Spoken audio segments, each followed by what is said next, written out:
Вас не слышно. I can't hear you. Я пока не говорю, на самом деле. Я жду, Sorry. пока нас наберется 100 человек. Извините, пожалуйста, но вы отправили ссылку на Zoom только группе номер 191, а не всему потоку. Вот, но я А её- я потом их дублировал, я их пересылал как бы каждый отдельно. У меня такое ощущение, что я одно сообщение послал, которое было вам всем, и мне кажется, оно пошло в спам, потому что там было слишком много ящиков, да, то есть, наверное, Gmail считает, что я спамер, и поэтому мне надо будет отдельно отсылать каждой группе потом отдельно. Ну, у нас в спаме ничего нету, поэтому не знаю. Нету? Да, у нас спам пустой. Ну, в любом случае, наверное, все получили, я надеюсь, раз нас 100 человек. Так что теперь можем начинать. Okay. Welcome back to our development lecture.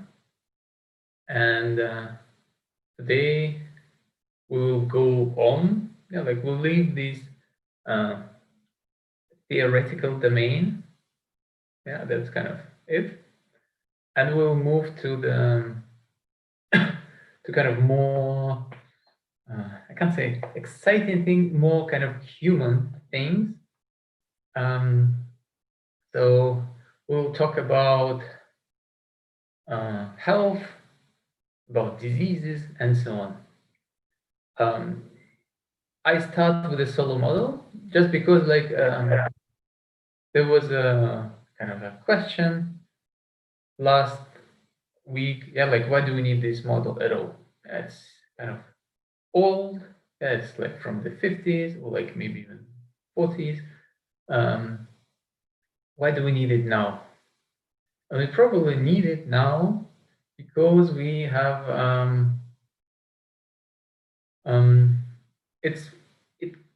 it's suitable to isolate, to demonstrate some particular effects which are very, very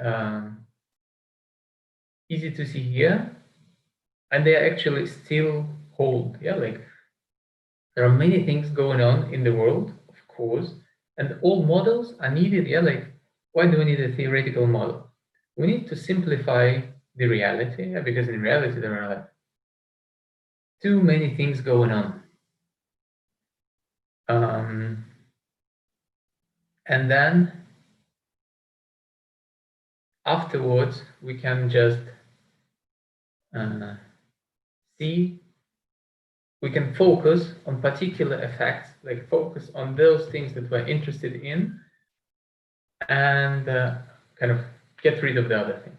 And that's the purpose of the model.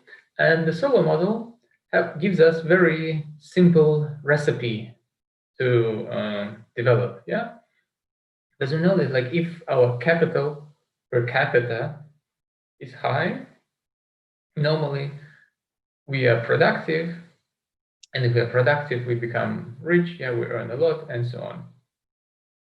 So here we have a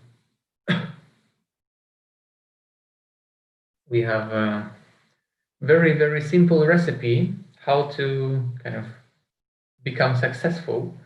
Successful, I mean like how to raise the income, productivity, and so on. Solo model tells us a very simple strategy. So if you look at this equation, you have to just save a lot.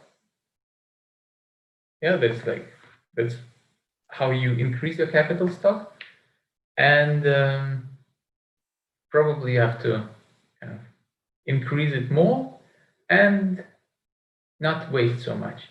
Yeah, delta, the depreciation rate, probably is kind of out of our control. It's like, of course, nobody wants to waste machines that we use. but sometimes they break, so we cannot do much about it. However, there is one thing which is definitely in our control, this and, meaning that probably we just have to slow down the population growth rate. Yeah, so like very, very simple recipe how to become a very developed country.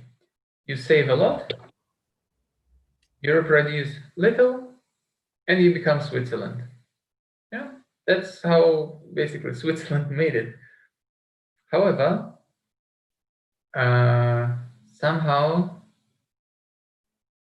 not all people apply this recipe. Yeah, so like if it's so simple, why wouldn't we kind of do this and all become rich? The whole world will become rich, developed, and so on.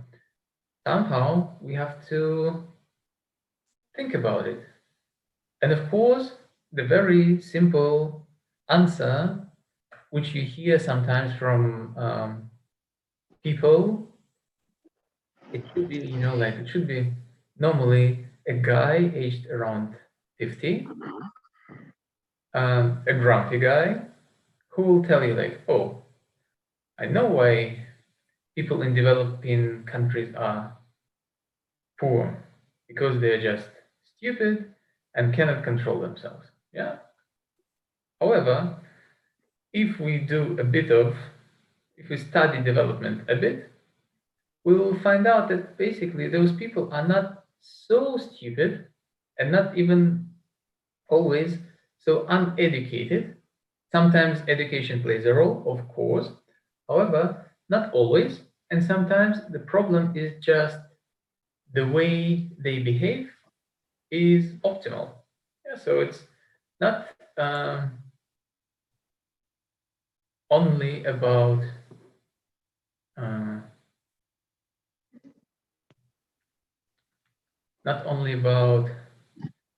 irrationality. Yeah, sometimes it really makes sense.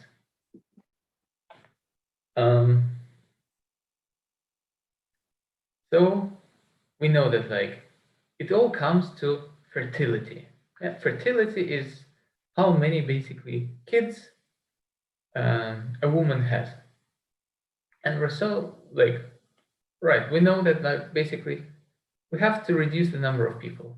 Yeah, we reduce the number of people, or at least like the growth rate of population, and that's kind of good. Then we can save more because we have less people to feed. Yeah, so like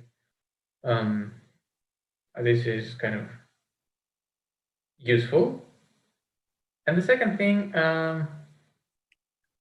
yeah, like people kind of don't compete so much over resources, because resources are always scarce. And by resources, we can think not only natural resources, but also something like what would be, for example, places at school. Like school education is also a resource, and people compete for it. So people try to get like to schools. For example, in Russia, people try to get to good schools. Yeah, like particular schools which are kind of super popular with parents. People queue there, like to kind of get spot. That's one thing. However, in developing countries, sometimes even like a simple place at school could be very scarce good. Yeah, so like not everybody has it. Another thing is these poverty traps. Yeah, so poverty traps means that once you are poor, it's very hard to get out. Yeah, it's very hard to get out of poverty because you are born poor, you kind of struggle hard. And you remember, we discussed this example already, when you go to school, but then at some point your parents tell you, all right, maybe it's enough, because it's very hard to kind of feed you, so you have to go and work. And then you have to quit education because your parents cannot afford anymore, like supporting you and your, say, like 5 siblings. That's hard for them. Of course, feeding 6 kids is not cheap in whatever country you are. And then basically people at some point have to finance themselves. And it might happen too early, so they don't get proper education to kind of increase their productivity in the future, and they stay poor forever. This is the kind of idea of the poverty traps. And we also have like, when we talk about fertility, we also have to talk about gender. Yeah, like surprisingly, when I talk about like how many kids a woman has, it's so much of a gender topic, and it has like, besides like just rights, women and so on, it also has to do with purely economic things. First of all, like female labor force participation. Yeah, so like taking care of kids is a super intensive, yeah, it's super hard job. So like when you will have your kids, you will know. Yeah, like yeah, it's tough. You have to take care of them. However, it's not paid. Yeah, like normally, like nobody pays you for staying with your own kid. Yeah, like that's the story. And so here we have like a part of population and kind of half of the population, at least, like close to it, who is not taking part at the labor market. Yeah, so they're cut off from the labor market. They cannot produce, they cannot earn, and that of course results into low income. Yeah, like however, if the person would have like less kids, for example, yeah, like one kid, then maybe like it's kind of easier to find time to work because you have to take care of only one kid and more free time. They also like the kid grows, like in 7 years at least from birth, you can put this kid to school and so on. Second thing is education levels. So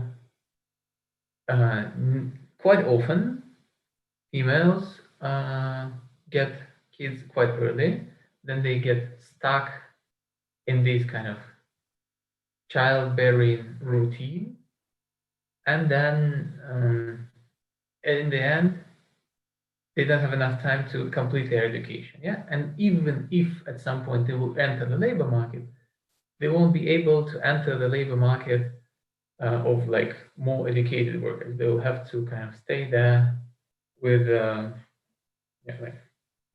with low paid jobs.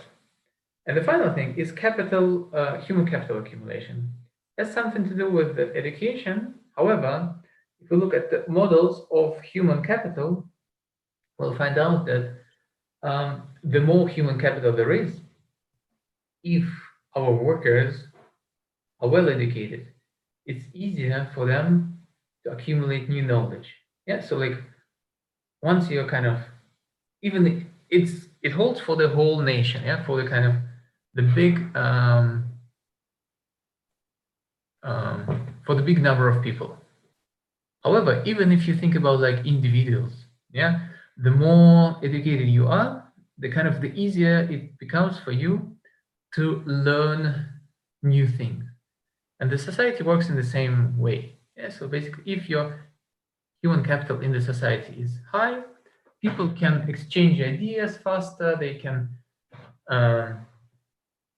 create new knowledge, yeah, in a kind of faster and faster and so on.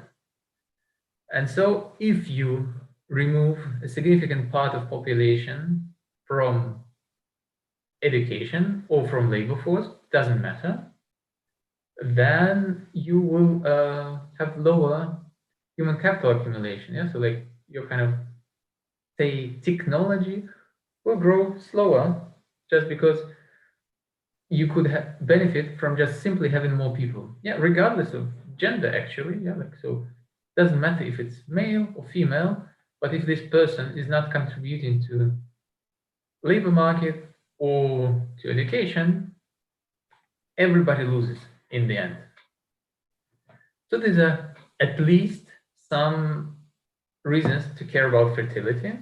However, there are many, many more. We can think about like each one of us can come with like its own motivation. And of course, we also have to talk about when we talk about gender issues, about like the human rights. Yeah, like that sometimes not only the choice of females, but more like kind of a necessity. That's another story. Here we stay in kind of the economic domain so far.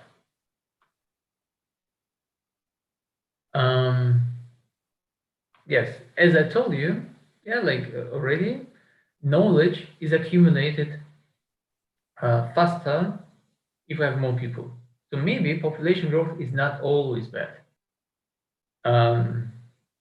Maybe if you have just more workers, at some point they will become kind of educated enough and creative enough to compensate for this population growth rate. So not necessarily bad. However, you see, like, it's not always bad, meaning that sometimes it is bad. And we have to talk about these stories of Malthus versus Boserup.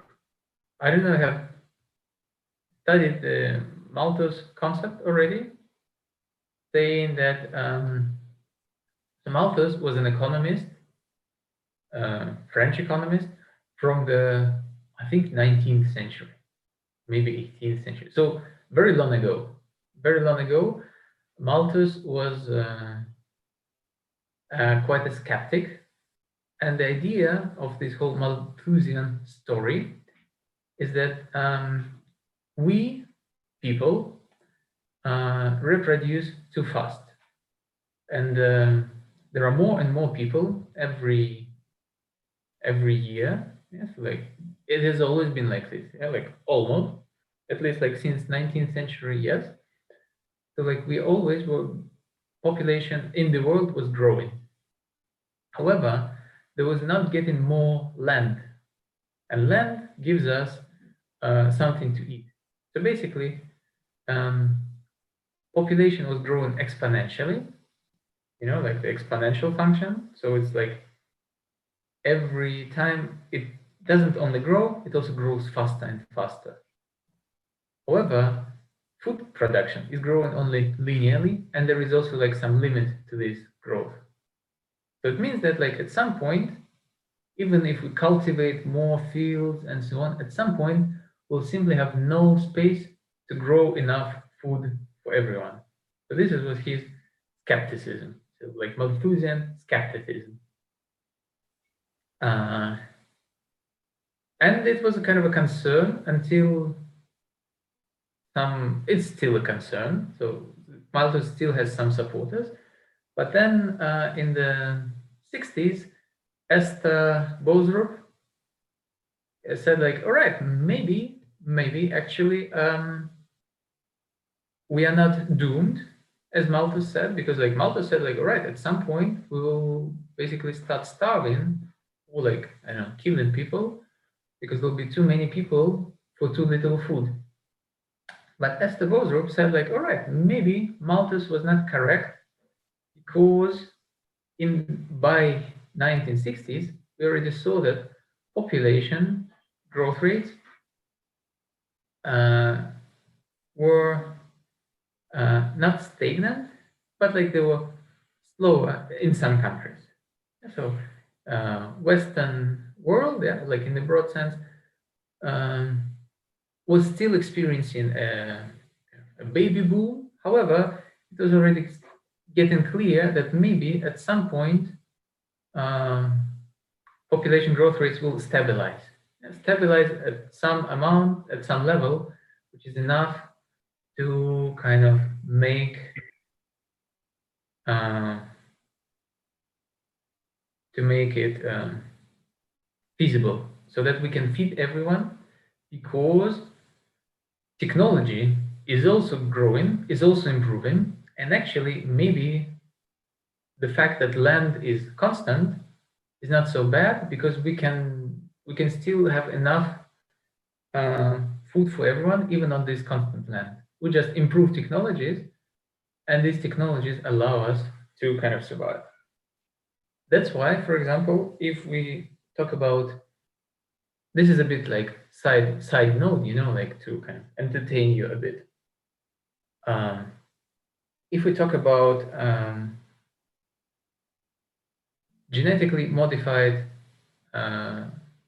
objects, like genetically modified food, sometimes like it's thought of like like as something bad, and I can't say that it's super good. No. However, maybe at the same time it's not completely dangerous, and like as dangerous as some people kind of make it look like, because in the end we still have the same, like if you eat like potato, even though it's genetically modified, it's still kind of disassembled to the same atoms as not genetically modified potato, and we actually don't get DNA of potato in our cells. Like we kind of solve it, and maybe it's not bad. With proteins, it's a bit different story. Like maybe it's dangerous. However, most likely, even this is not so dangerous. Nevertheless, it's clear that something has to be done in this direction, because without genetically modified objects, we will not survive on this planet. Like we won't be able to feed that many people. So maybe it's not the technology is bad. We just have to study it better and like control it in a way that that everybody can benefit. The good example would be electricity. Like electricity can kill you if you put like 2 fingers in the socket. However, more often we kind of avoid this mistake and enjoy the nice benefits of electricity. So with the genetically modified objects, it's not necessarily bad. It's just one type of technology that allows us to grow more food, given our scarce, given our little availability of food. Of land. All right. And the final point here I wanted to mention is that technological progress has to be kind of demand-driven. So if you have more people, that actually means that you will have better technologies. So for example, nobody would care about genetically modified objects if there was enough food for everyone. Like, because why should we invest? Everything grows normally without it. However, now we know that we have more people, so there is kind of demand, articulated demand for more food.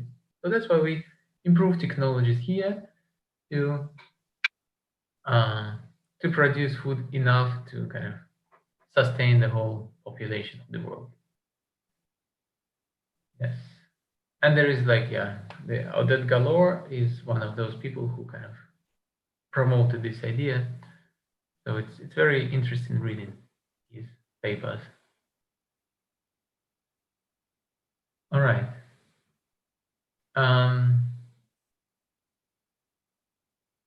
We are not so interested in about total population, because like it's just a number, and now when we face it, we already we cannot do anything about it. Like we cannot be in like good, like how it's called, good, good people. Let's call it good people. We cannot say like, all right, we have too many people, we just have to slaughter half of the population. No, it's not how things work. We cannot do this. So that's why we have to talk about things that we can control in a more kind of human way, and there's a birth rate and death rate.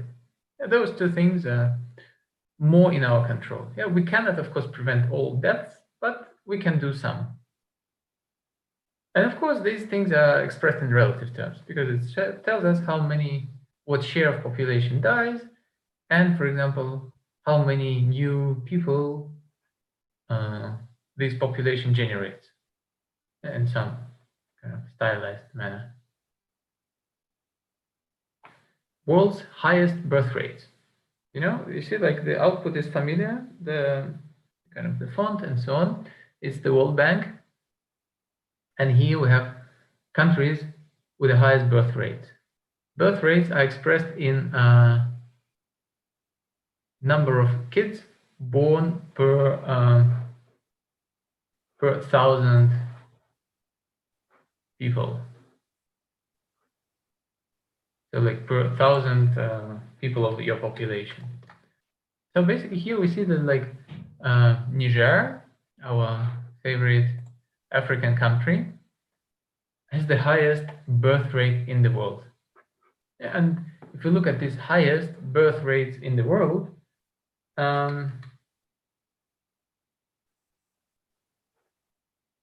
we see that there are mostly African countries. Yeah, so like Somalia, Chad, Mali, Burundi, all of them are African countries. And this is already something to think about. Like, yeah, why don't people reproduce in kind of countries where life is easier?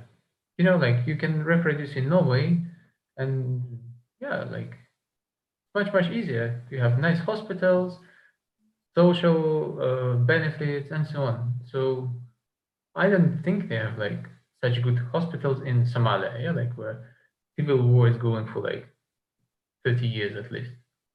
So why do people still give birth to so many kids there? And that's something to think, something to consider. And if you look at the lowest birth rates, we actually don't find like super developed countries here. I mean, those are, of course, all highly developed countries. However, yeah, like Greece or Portugal or even Spain are not as advanced in development terms as Norway or Switzerland. Yeah, like those countries where we know, for example, HDI is the highest. Yeah. So maybe there is some like kind of interesting pattern here.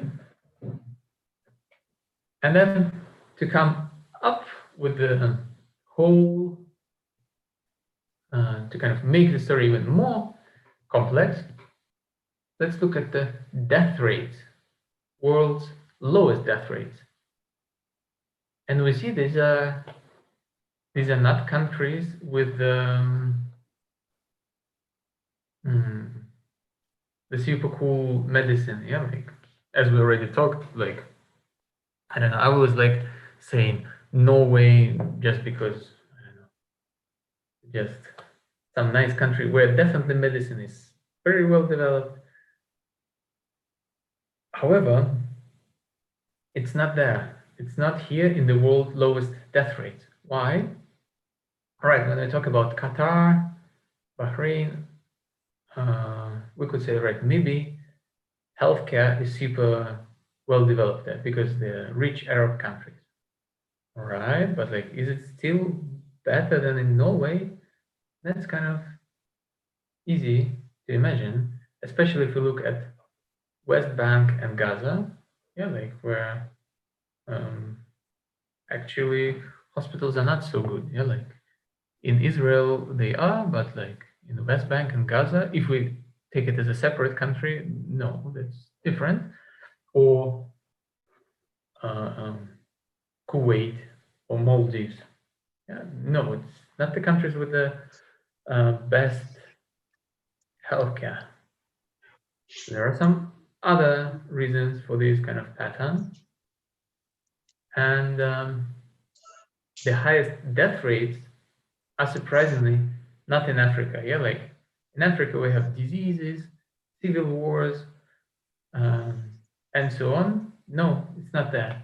It's in countries where I think many of us have been to. Yeah, like Bulgaria, Latvia, Serbia, Ukraine, Lithuania, Hungary. Yeah, like pretty normal countries. Yeah, like they are kind of safe countries to live. Georgia, yeah, Croatia. Only Central African Republic. Central African Republic, of course, it's dangerous. We have like a civil war going on. People shooting every day. So yeah, very hard to survive. However, why is it so? Why do people die so often, say, in Georgia? Yeah, like Georgia is a nice country, environment is okay there, but still we see that it has the highest one of the highest death rates in the world. Yeah, there's a kind of something we have to analyze. And overall, afterwards, if we can come with these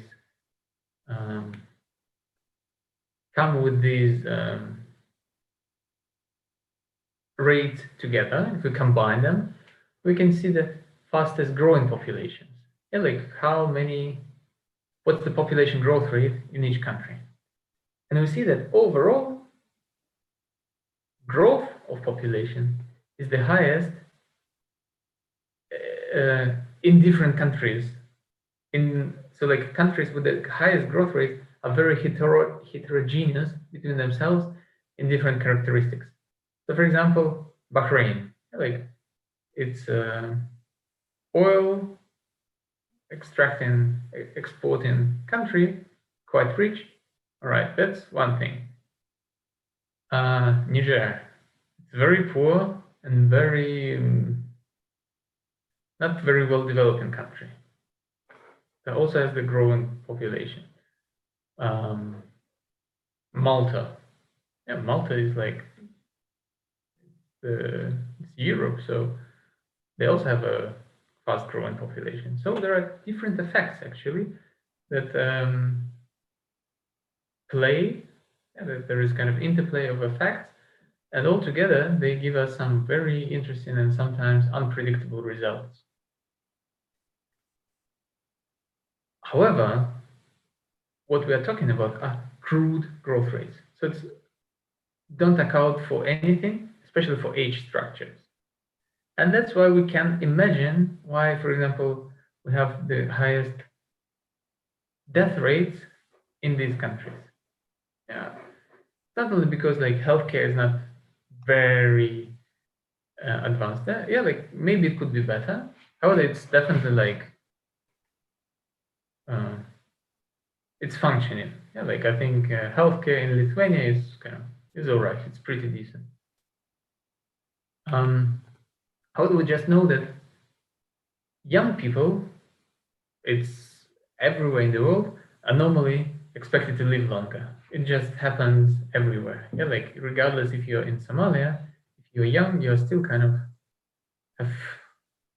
like if you don't die in a civil conflict, you kind of have better chances to live than like an old person who is kind of naturally approaching this kind of death from natural causes. Yes, and at the same time, we see that like, all right, we also know that like if there are young people who don't die that often, we also know that they normally reproduce more. Yeah, because it's just biology. So like you reproduce in kind of young age, not too young, yeah, but like not as kids, but like as adults, young adults, you reproduce. And that's what probably like explains this, just the kind of the age population. Yeah, so like age structure has a lot of things to do with like all of these variables and also the growth rate. So basically here we could think about countries that are very young. So for example, Bahrain is a very good example. Bahrain, young country. People don't die, yeah, like that much here. We see like they're actually very little, simply because they're young. Yeah, like they didn't grow to the age when they have to die. And at the same time, yeah, they're not here. They don't reproduce much, but like Bahrain will be also like somewhere on the top, and that results in the fastest growing population. Just simply, it's kind of populated with the people of particular age, and these people kind of reproduce just because it's kind of their time. Yeah, so Bahrain made like this huge advances in healthcare. Now they don't die that kind of easily from disease. You see, like here, these like little lines show the trend. So you see, like this was like downward sloping. And so once you kind of develop technology to prevent deaths from like diseases, then you're fine and you can stabilize your growth. Sorry, your death rate. And then maybe in the beginning, it results into the growth of the population. So if we want to classify all countries with respect to these things, we have countries with, for example, low growth rate of population, and it could be also like African countries, for example, Sierra Leone, where high birth rate and at the same high death rate. Yeah, and overall, like basically, they have a lot of newborns, and they compensate for the people who die. Yeah, like so, and overall, the number of population of people in the economy kind of is constant, like rather constant. Another example would be countries with high birth rate and low death rate. So Niger is the example. So like people reproduce a lot and don't die that often anymore. Yeah, like so, at least something happened nice to Niger, and they don't die that much. It's good, yeah, that somebody doesn't die. Yeah, so like we have to be happy about it, even though like maybe the growth rate of population is kind of something that we're concerned about. But we will come to this. Countries with a medium birth rate and medium death rate, and then it results into low growth. So now India and China are those countries. Yeah, like India still has like a bit higher growth rate of population than is needed just to keep the population constant, because normally what's called a kind of the stable reproduction rate is the 2.1 kids per woman. Yeah, like if the woman during her life gives birth to 2.1 person, this is considered a stable population. This is how much you need for population to be kind of constant, not growing, not decreasing. In China, this is around this number, maybe a bit even less. In India, it's around 2.5 at the moment. So, but they made a huge advances there. So like a couple of decades ago, it was like around 5. So now it's really going to like the controlled domain. Right, and the last countries with a stable growth rate. So they have low birth rate and death rate. Yeah, so like they have stable growth. So Germany, so for example, in Germany, population is slowly increasing, not very fast, but like yeah, there is some growth rate, population growth rate. So they're not actually dying out. All right. If we look at these countries on the graph, we can see this is called this demographic transition. Yeah, so demographic transition shows us how these birth and death rates evolve over time with basically development. So first, we know that in countries, and this has been everywhere like this. So for example, high birth rate and high death rate, each country has experienced that. In Russia, it was the beginning of the 20th century. It's like before the revolution, we had quite a high birth rate and death rate, but at some point, like already around the revolution time, we were already close to this stage 2. we already were in stage 2. Because, yeah, like already in the beginning of the 20th century, medicine was kind of, it wasn't super advanced, but there were many things known about epidemiology that helped people to survive. So, for example, people knew that they have to wash their hands quite often. Yeah, like there was still like epidemics of like typhoid and so on. However, the general understanding was there that basically, if you drink, for example, polluted water, you will get a disease. Or if you don't wash your hands, you will also get a disease. Something like this. Birth rates were high and death rates were high, because if your kids die that often, you also have to give birth to new people. Yeah, because imagine you are the say Russian peasant of the end of 19th century. You have to cultivate your land, and you need a lot of workers to do this. Yeah, like you need like hands. That's why you need more kids. So like the more kids you have, the better it will be, because many of them, or unfortunately most of them, will die as babies, simply because yeah, like medicine was not advanced enough. However, at some point, medicine made advances, and you said like, all right, I have my kids don't die that often, and you don't really understand that you have to reduce your fertility. Yeah, like you said, like like the stereotype was formed, saying like, all right, we need to have 5 kids. That's the norm. That's like what everybody has. But yeah, like because these social norms, they normally like they need some time to catch up, and that's why the death rate was already low, but kids were still being born at the same rate, and that's why we have this natural increase. Yeah, like natural increase in population, because yeah, like you as the Russian peasant of the 19th century, yeah, for example, didn't expect that all of your kids will survive. Yeah, like you said, like all right, normally children die often, and then at some point, like they don't die, and they say like, oh, this was not expected. I have to feed them all, and this is kind of not very easy, and that's why maybe my kids in the future will already use my experience and say like, all right, we won't reproduce that much, and they decrease the birth rate. And like here, have fallen birth rate,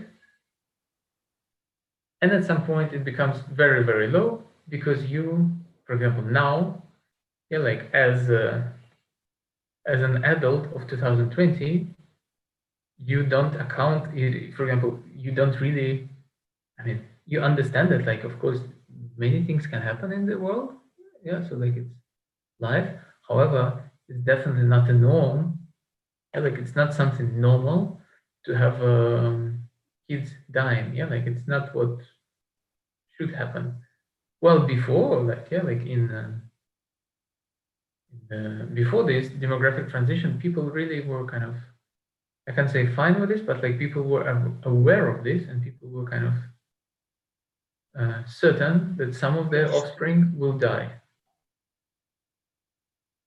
And then the final stage, when we have like this birth rate rising again, this is something very new. This is a very new phenomena. And actually, before 10 years ago, for example, we had only 4 stages. Now we have stage 5, because some countries have actually came to a point, and this is the good example would be again Scandinavian countries, let's say Sweden, because in Sweden society has developed enough to become productive enough, yeah, like so to, for example, work less than 40 hours per week. Yeah, like in Russia we work 40 hours per week by law. Yeah, like in Sweden people work 30, I think 36 or 38, so already less. And because they're productive enough in this 38 hours, they like to do, kind of earn for a living, yeah, like to do something It's enough to finance their way of living. And also people have more time, and then they start thinking about like things they like. And maybe like people say like, all right, I like my kids, I can finance them. And I can also, for example, it doesn't exclude me from the labor force. Yeah, because, like in Sweden, fathers can take parental leave, and the whole kind of society is like very tolerant to parents. People like kids, and yeah, then why not to reproduce more, slightly more? Yeah, because you still then think about like, even in Sweden, you say, all right, like I cannot have 10 kids because then I cannot have like, I don't know, personal attention. I cannot pay personal attention to each of them. Yeah, like I need a bit less than 10, like something that, I can comfortably enjoy my time with them. But overall, we see that in some countries, birth rates are rising again. Yeah, but if you tell me about only 4 stages of demographic transition, that's normal. That's all right. So like you don't have to remember stage 5 that well, because that's something that you can. We are still not sure if it's still the actual fact, or it's just like some particular thing. So the actual average reported weekly working hours in Sweden between 30 and 31 hours per week. Yes. So you see, like they're working less and less, and it's not because like they're lazy or something, yeah, but because they're just like they're super productive, and they kind of do things like fast, and these things will like satisfy the demands in salary for a long time. Think about like I don't know, something like technological, yeah, like achievements, like IKEA, yeah, like they say, let's say all Swedish people work in IKEA design unit. Yeah, like they say, like, all right, I can just design a table in like 30 hours. I don't need more, and this will be enough to like the whole world will use it, and I'll become super rich. Yeah, so they don't have to work 40 hours anymore. All right.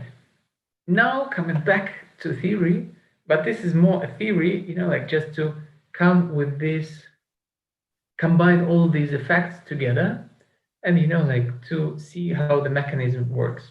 So a bit of like this rationalization, just to describe the mechanism in form of equations. So you don't really have to struggle with this model, in the sense that like it's super intuitive, and every equation is verbally very, very simple and very intuitive. So it's Becker's model, Harry Becker. It's a super important guy in economics, sociology. I'm not sure if he got a Nobel Prize, but I think he was definitely deserving it. And yeah, so here he designed a model which predicts household fertility decisions. So we think about this as something rational. So actually, I think even in the least educated parts of the world, people already are getting aware of contraception, so they know that they can control fertility. Not everywhere, unfortunately, but quite often. So households derive utility from kids. Yeah, we assume that normally people like their kids. Sometimes it's hard, but yeah, most of the time we do. And we also like consumption of goods. Yeah, like even though after you become a parent, you like you sacrifice a lot, but you still like to buy something for yourself sometimes. Maybe not that often, but yes, at some point you want to treat yourself nicely. That's why you cannot buy things infinitely, because you have this constraint, like the budget constraint. So this is your income, and you have your kids, your consumption with the prices. Like pi n is like called a shadow price because like you don't have to pay it directly, but it's more. It's called a shadow price because to consume, to have kids, you have to sacrifice a bit of individual consumption. Yeah. So for example, like when you have a kid, you cannot. I don't know, what can you do? For example, I started traveling less when you have a kid. Not only because it's expensive, but like sometimes it's kind of not easy to travel with a kid. Like so, for example, I wouldn't go to India now with a kid because it's not very safe environment, like in terms of disease at least. So that's why it's better to reformulate it to this price ratio. Yes, so like P is this ratio of pi's. So we divide both by PS. And then we say like that then the number of kids, this demand for children, is the function of your income and this shadow price. So basically, what it means that like normally if you're rich, you probably would like to have more kids because you know that you can sustain them. Like you can pay for their education, clothes. What else do kids consume? Like those things. You can also afford like childcare facilities and so on. Food, time, exactly. Time also like like is a kind of I think career. Career is a good example. At some point you just understand, like you have a kid and then career is kind of all right. It gives you some money and that's fine. So yes, and this relative price, you see, like now it's relative, also determines your amount of kids you desire because it tells you, for example, if you have to sacrifice all of your income. So if, for example, if this Pn is approaching infinity, so like basically it tells you like, all right, we have to, regardless how much we earn, so like you are Bill Gates, but you still have to sacrifice all of your income just to support your kids. And they say like, maybe even Bill Gates will say like, all right, I cannot do this because like I don't have I still need to consume personally. That's why like those two things, they kind of determine your optimal demand for kids. So what it predicts, like you have higher income, you should have more kids. Like that's something to think about. Like whoa, we have Niger, the income so high there, and another thing is changes in the cost of rearing children. Rearing is like basically growing. And so then we see like the number of kids we desire is decreasing in Pn. So like, of course, if they are more expensive, so for example, imagine if you have like a kid, and you have to spend all of your time with this, like little monster. And you have to spend all of your time, energy, just to stay with this kid. Like you have no time for yourself. I think then people would very much consider if they should have kids at all, because that's kind of not super nice to have like to devote all the rest of your life to your children, like only, like forgetting about yourself. So maybe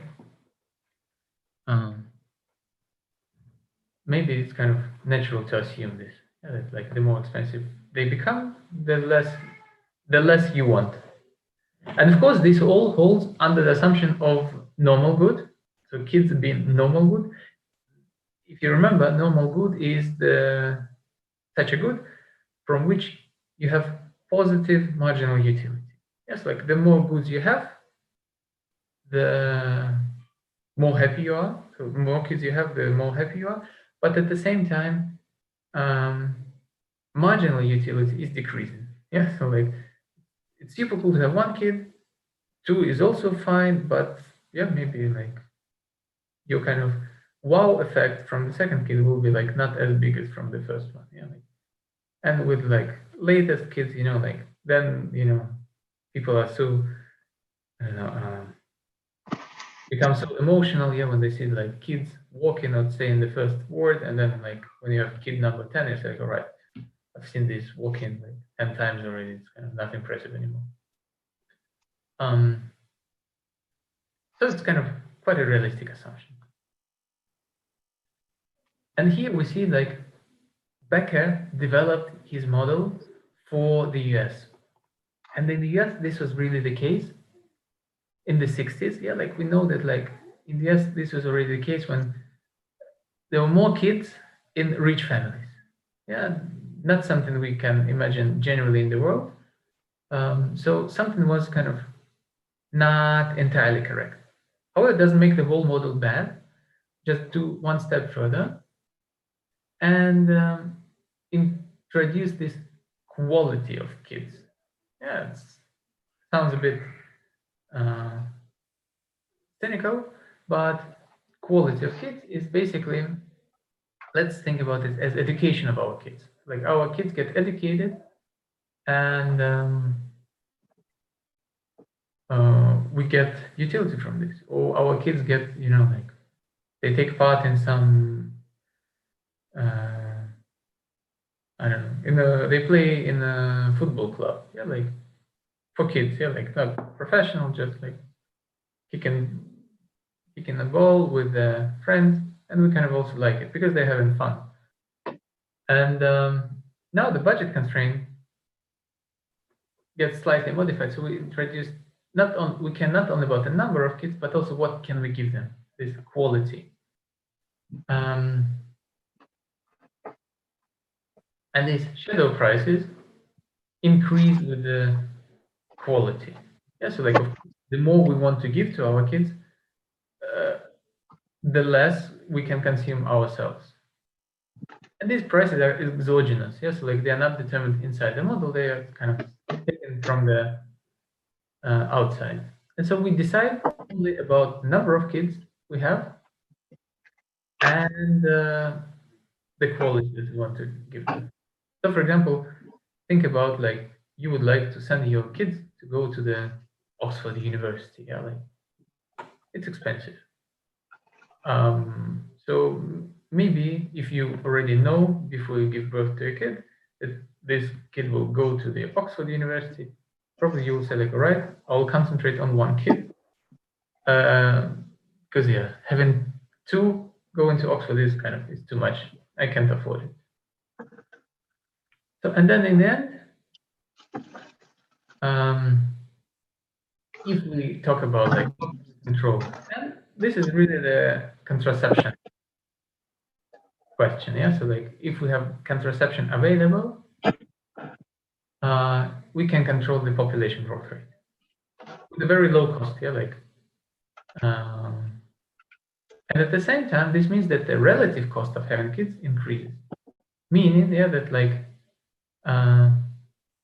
we can control it, and we have like more options kind of outside child rearing.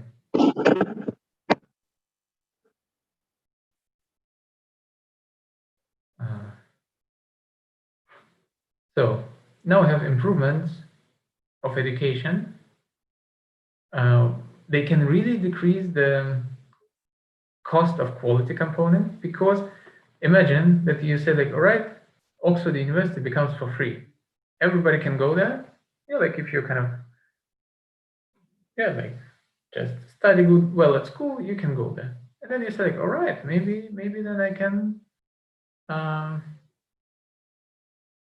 have more kids, because all of them have good chances to go there, because it's kind of cool. And if we generalize the budget to this thing, we would see that the smaller n implies more income left for Q. Yeah, so basically, if we reduce number of kids, we can just allocate more to their quality. We just have like, we can focus on one kid and kind of invest everything into this person. However, if you have more kids, you have to split this amount of money between many heads. All right. Yes, this is it about like the policy implications. So basically, if you provide contraception for like affordable money, it tells you that you can control fertility, and then you can really decide, like make a rational decision on how many kids you will have. However, even this is not enough to kind of control the birth rates. We need something else to do this, because contraception is kind of provided very widely, for example, in African countries. However, it still doesn't solve the whole problem. So maybe people even aware of contraception still prefer to have more kids. And this has something to do with this support at the old age. So in developed countries, normally people have like this mechanisms to save some money for the retirement. Yeah, like it's some pension schemes and so on. However, not all of them, so not in all countries, such systems exist. So for example, in Russia, we have like this pension system, which is not ideal. Yeah, and this is like, I'm not saying that we have a very good pension system. However, we have it. And like we have it. It has to be adjusted, like made more kind of efficient. However, we have it, and we just have to work with it to make it better. In most of countries of the world, there is actually no such pension scheme. So like people don't receive pension from the state when they retire. And that's why kids, so now we start with a new model, this support in the old age. So now kids have to support you when you're old. And this is what happens also like partially in Russia. Yeah, so maybe for some of you, like your parents help their parents, yeah, because they know that like the pension in Russia is like not high enough to kind of survive. So like normally kids help their parents. And with probability of P, we know that probability of receiving support in the old age is Q. So it could be pension, savings, whatever. This is something, say like this is a Russian pension from the state. With a probability pi, children will not be able to provide support. Yeah, so it's a binary probability.